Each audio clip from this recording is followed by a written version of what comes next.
स्वः तत्सवितुर्वरेण्यं भर्गो देवस्य धीमहि धियो यो नः प्रचोदयात्। आज का विषय है तुलसी कवच। आइए इसे विस्तार से समझते हैं। इस दृष्टि से तुलसी कवच हमको एक बड़ी अच्छी स्तुति प्रतीत होती है। इसमें तुलसी की अंतर्निहित शक्ति की एक दैवी व्यक्तित्व के रूप में भावना करते हुए उससे सिर से लेकर पैरों तक प्रत्येक अंग की रक्षा करने की, उन्हें स्वस्थ और कार्यक्षम स्थिति में रखने की प्रार्थना की गई है। एक तो तुलसी के समीप का वातावरण ही स्वास्थ्य प्रदायक तत्वों से युक्त और मनोवैज्ञानिक प्रभाव डालने वाला होता है, और उसके साथ ही यदि हम उसे दैवी विभूति मानकर अपने स्वास्थ्य तथा कल्याण के लिए प्रार्थना करते हैं तो ऐसी स्तुति अवश्य ही एक सर्वोत्तम ऑटो सजेशन का काम दे सकती है। नीचे हम ब्रह्मांड पुराण में दिए तुलसी महात्म्य में से तुलसी कवच के कुछ श्लोक उद्धत करते हैं। पाठक देखेंगे कि उसमें किस प्रकार मनुष्य की सर्वांगीण उन्नति की कामना और भावना संबंधी प्रेरणाएं भरी हुई हैं। तुलसी श्री महादेवी नमः पंकज धारिणी। शिरों में तुलसी पातु भालन पातु यशस्विनी। दुर्गों में पद्मन्यना श्रीस्की श्रवणो मम। घ्राण पातु सुगंध में नखं च सुमुखी मम। तुलसी के उपरोक्त विभिन्न नामों का उल्लेख करते हुए उपासक उससे प्रार्थना करता है। कमल पुष्प को धारण करने वाली श्री तुलसी देवी को मैं भक्तिपूर्वक नमस्कार करता हूँ। तुलसी के रूप में मेरे सिर की, यशस्विनी रूप में मेरे मस्तक की रक्षा करें। पद्म नयना नाम देने वाली मेरे नेत्रों की, श्री सखी नाम से मेरे कानों की, गंधम नाम से मेरी नासिका की और सुमुखी नाम से मेरे मुख की रक्षा करें। जिह्वाम में पातु शुभदा कंठ विद्याम्यो मम। स्कंधो कल्हारिणी पातु हृदयम विष्णु वल्लभा। पुण्यदा मातु में मध्यम नाभि सौभाग्यदायिनी।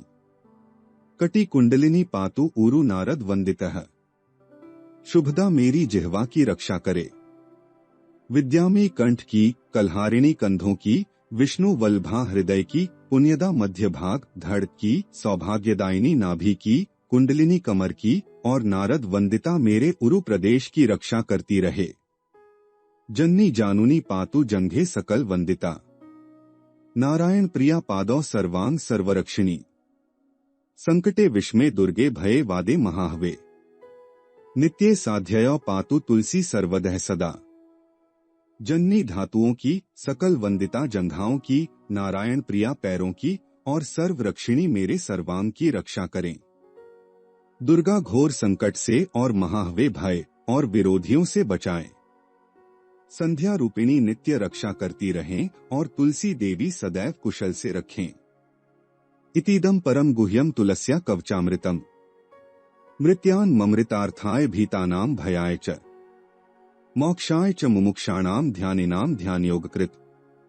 वशाय विश्वकामनाम विद्यावय वेदवादिका। यह तुलसी कवच अत्यंत गुह्य है, जिसके प्रभाव से मरणासन्न व्यक्ति मृत्यु के आतंक से और भयभीत सब प्रकार के भयों से परित्राण पा जाते हैं। इसके द्वारा मोक्षाभिलाषियों को मोक्ष की प्राप्ति होती है, योगाभिलाषियों को ध्यान में सुदृढ़ता मिलती है, सांसाराभिलाषियों की कामनाएं पूर्ण होती हैं और ज्ञानाभिलाषियों को विद्या की प्राप्ति होती है। द्रविणाम दरिद्राणाम पापिना पाप शांतये। अन्नाय क्षुधितानाम च स्वर्गमिच्छताम्।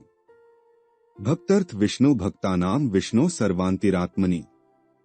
जाप्य त्रिवर्गन सिद्ध्यर्थ गृहस्थेन विशेषतः। दीन दरिद्र व्यक्तियों को संपत्ति मिलती है, दुष्कर्म ग्रस्तों की पाप कर्मों में से प्रवृत्ति मिट जाती है, भूखों को अन्न की और स्वर्गाभिलाषियों को स्वर्ग की प्राप्ति होती है और गृहस्थों को त्रिवर्ग की प्राप्ति होती है। यद्यपि यह तुलसी कवच एक स्तोत्र के समान ही है, तो भी इसका यदि श्रद्धापूर्वक तन्मयता के साथ पाठ किया जाए और इसमें दिए गए शारीरिक तथा मानसिक उन्नति के संकेतों को प्रयत्न पूर्वक हृदयंगम किया जाए तो शारीरिक स्वास्थ्य तथा मानसिक स्थिति पर उसका कल्याणकारी प्रभाव पड़ना असंभव नहीं है। शरीर और मन की उन्नति होने से अन्य सांसारिक विषयों और जीवन निर्वाह संबंधी कार्यों पर भी उसका सुप्रभाव निश्चित है। इसलिए तोते की तरह रटा हुआ उच्चारण न करके अगर भावना पूर्वक ऐसी उपासना की जाएगी तो वह कई दृष्टि से लाभजनक अवश्य होगी। इस पुस्तक के अन्य अध्याय सुनने के लिए डिस्क्रिप्शन बॉक्स में दिए गए लिंक पर क्लिक करें। For more videos visit our channel. Please like, share and subscribe.